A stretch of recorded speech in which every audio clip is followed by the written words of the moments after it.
Hey guys, today I'm going to be swapping out the fuel bowl on the DRZ400. So stock, it does not have an overflow. So if you're going downhill, rough terrain, the floats cannot keep up with the gas level and it will basically hydrolock your engine. That gasoline passes on to the engine. Or if for some reason you have a fault in your vacuum fuel petcock, it will leak out into your engine as well. So this is a inexpensive, just kind of safety thing, the way that I look at it, just kind of preventative maintenance, I guess, if you will. So this is a cheap LTZ400, the Suzuki four-wheeler carburetor off of Amazon. This is $35, $40, that type of price range.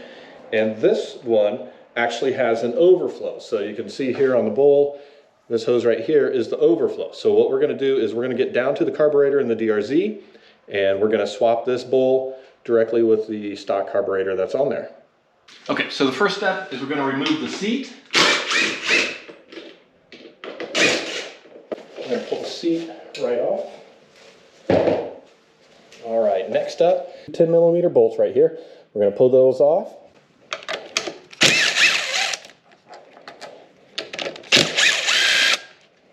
Next up, we're going to remove 2 of the shroud bolts on each side.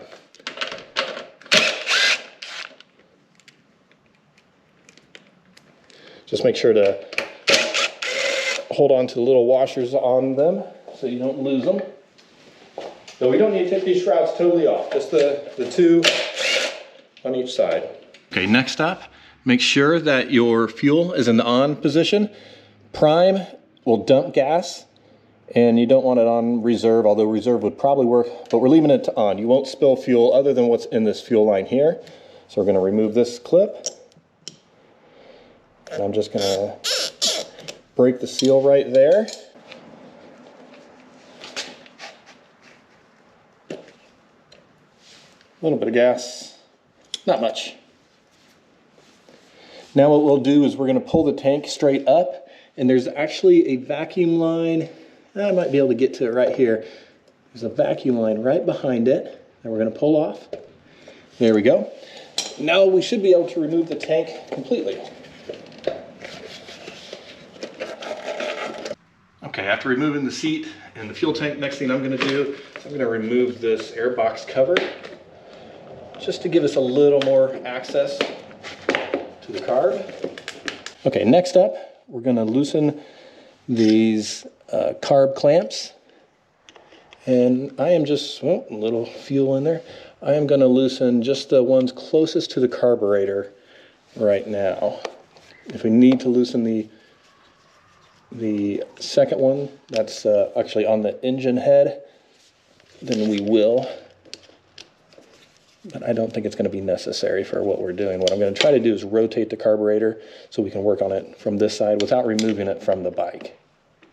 Okay, now the carb can be free to spin. Now remember, we've got our throttle cables hooked up on the other side, so let's remove those next. All right, so if you can see in there, looks like you can. Let me move it a little closer. You've got a pull, and then you've got a push cable. So we're going to loosen the top adjustment nut on both of those, and then see if we can get it out without adjusting the stop on the bottom. That way we know all of our throttle settings will be the same when we go to put it back together. And these, I believe, are 10mm. Imagine that.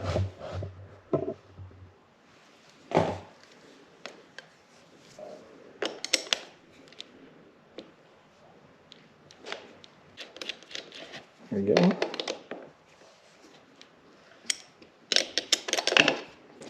Just kind of looking at things here. I don't think we're going to be able to do what I want to do with the carburetor in the bike. I think we're going to have to remove it. Okay, so I've pulled that over, and you just chase the cable down. And there you go. That one's removed.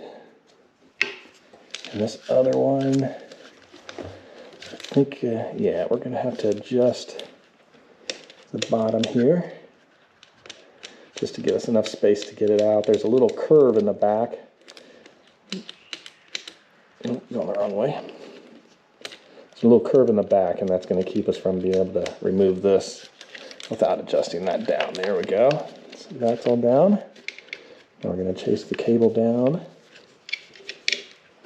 and some needle nose pliers come in handy here. Let you just grab that cable and manipulate it down to the bottom.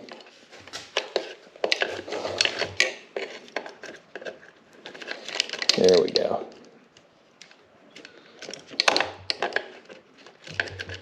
You just have to pull that cable down. You'll notice in the throttle, whatever you want to call this, a throttle rotator basically, that the cable has to be in a certain area to be able to come out. And it's kind of a pain to get back in, but it's not too bad. Okay, let's go back to the other side and see if we can do this in the bike, or if we have to just go ahead and remove the carburetor completely. The bad news is we are going to have to remove the carburetor completely, but it's not too big of a task. So we're going to go ahead and take off this front clamp as well. And I'm going to loosen it up a lot, just so that we know it's not going to be fighting us at all. And I'm going to do the same with this. And what I'll probably do is go ahead and pull the clamp. And the reason for pulling the clamp out, at least the one that's closest to the carburetor, is it will allow the rubber tube, the intake tube there, to flex more and just make it easier to remove. Oh, almost got it.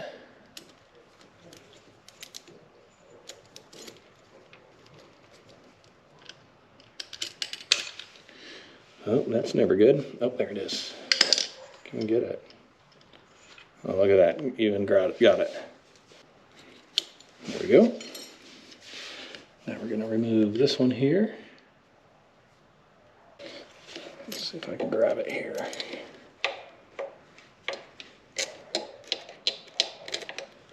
And these things are pretty flexible, which is nice. Look at that. See how much it opened up? And it will flex right back down to where we need it when we go to put it back in. All right, the next thing I'm going to do is there is a connector behind this zip tie that goes to the carburetor. It goes to the little throttle position sensor right here. And these zip ties are made so you can pull the tab towards you and you can loosen it up. You don't have to cut that zip tie right there. Okay. Let's see in here. Kind of move some things around and find the correct plug. You should be able to, pull this out just a little bit. I've got a strap here for my tank bag that's all in the way. And is that the right one? That's the one right there. So push the tab down. And there we go. I'm going to fish this through between the frame and the carburetor. That way that doesn't fight us whenever we're removing it. Now I had this carburetor off actually a couple weeks ago, and I found that flexing this intake tube made it real easy to get it out. But let's see what we're going to have to do here. Yeah, you can see how loose it is now. Okay, over here, behind here, and that is the rubber. Now what I'm going to do is put just a flat blade screwdriver. If you have something dull, that's great. Kind of put it in between here and work this intake tube back.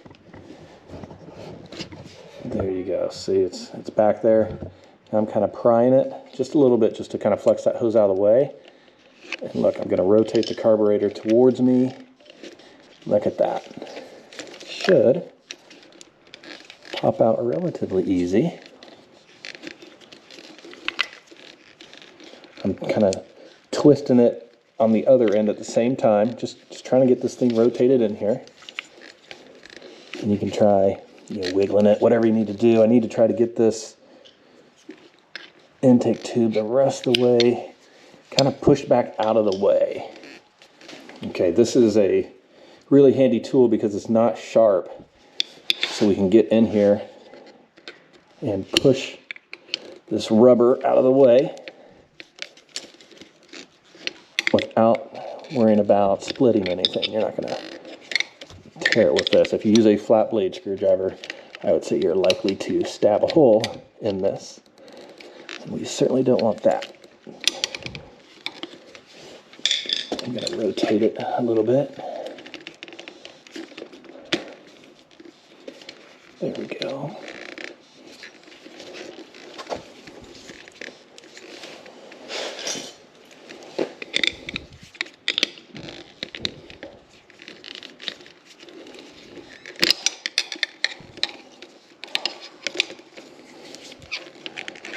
There we go, look at that.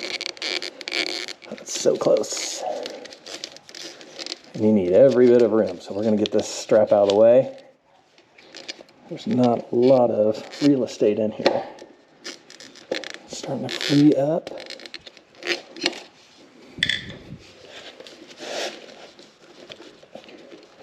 There we go. Just kind of looking around, just making sure we're not caught anything weird. That's it. Not too bad at all. All right, let's take this to the desk. Okay, we've got both carburetors here. This is the aftermarket, just replacement. All we're using is the fuel bowl. And then this is the factory one. Let's see if I've got the perfect time for all the sirens to be going off. Now this one's already got the JD Jet Kit, so it's already got the better fuel bowl screws that are Allen head instead of the, I believe it's JIC Phillips screwdriver. I'm just going to break all these loose. I'm sure there's a little bit of gas in the fuel bowl we're going to spill out. It's just 4 screws. So the 2 longer ones are the ones that are holding your idle adjustment, and this little grab thing that's holding that fuel dump there. All right, so there's the factory fuel bowl. Now let's remove this one here. There we go. And you got to hold these really tight so that you don't round them off. Make sure you have the right size screwdriver. Make your life a lot better. All right, see that? So that is going to be your overflow. Gasket all looks good. It's actually better shape than my factory one. And it should be a direct swap. I feel like there's something catching. Okay, so I read online that there was a difference between these fuel bowls. There is a very slight difference. So this is the little fuel baffle ring that's inside on your carburetor, and this is the factory bowl. See how it fits down in there nice and flush, fits really well? Well, this is the aftermarket one, and it just doesn't fit. You need to just grind just the very forward edge off so that it will fit down in that sump. So let's go grind that down right now. Okay, so I took it down and I just filed this really, really slightly, and now it fits in that fuel bowl really well. No problem, it goes right down in there. And it looks to me like you can kind of fit it in, let's say at the part of the carburetor that would go into towards the engine. Kind of start that way first whenever you put the fuel bowl on. I'll show you here what I'm talking about. So there's the aftermarket fuel bowl, and see how I'm going at an angle this way. Just kind of get it in there. And just don't force it. It should go nice and easy. There, look at that. So it's right down on there. Now we just need to put the screws back in and put it all back together, and we have got a fuel overflow. Okay, so let's wrestle this carburetor back in here. Just kind of thinking of how it came out. I'm going to tilt the bottom end just a little bit. And I'm going to feed the front side into the rubber grommet on the front, and then we'll wrestle it in the back here too. Seems like the hardest, well, one of the hardest parts is just getting it by the frame. There we go. Now we just have to wrestle this back boot. And again, that's where one of these little picks, like what I'm using, works really, really well. It's just not sharp. You don't have to worry about stabbing holes in the rubber boot.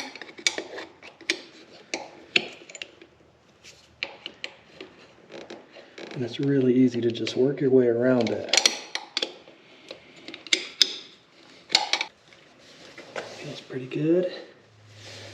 All right, let's check it on the other side. All right, so the other side, the boot, got it on and put the cable back on, the throttle cable. One thing I'll tell you is whenever you're putting on the throttle cable, make sure to turn it all the way to the right and make sure that throttle snaps back. If it doesn't, your throttle cable is too tight, whether it be at the carburetor or where the routing is run down behind the number plate. But that is it. So I hope this video helped you out. If it helped you out, please go ahead and give it a thumbs up. And if you'd like, go ahead and subscribe to my channel. I do a lot of how-tos and adventure riding and all sorts of stuff. So anyways, thank you for watching.